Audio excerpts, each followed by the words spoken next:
Senator Rand Paul shares his opinions on topics affecting Kentuckians, from COVID-19 to Mitch McConnell to his concerns about the Biden administration. ABC 36's Jane Davenport has an exclusive interview.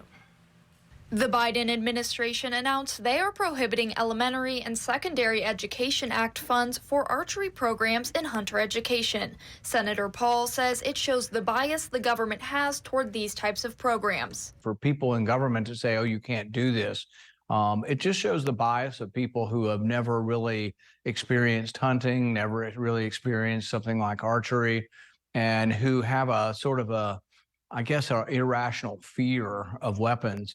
I see the opposite. I see kids learning about archery and safety, learning about guns and safety. After asking Senator Paul his thoughts on Biden's ESEA decision, we spoke about his opinions on the Biden administration's overall national position on gun reform.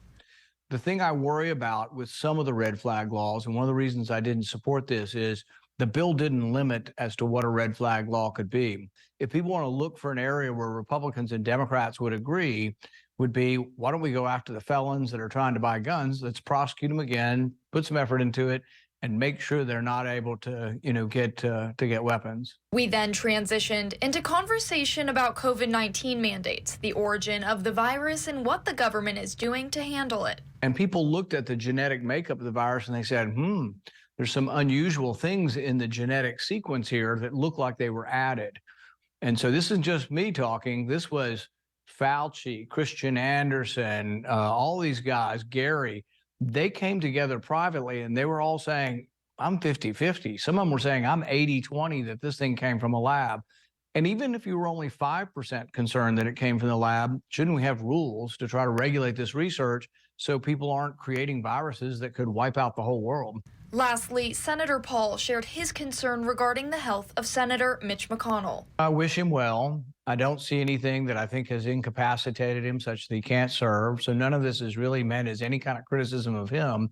But when I've seen the episodes as a physician, they're not consistent with dehydration. People don't stop for 30 seconds and stare into the distance and appear to be unconscious while their eyes are open through dehydration. He says he believes Senator McConnell could be having seizures as a result of his concussion.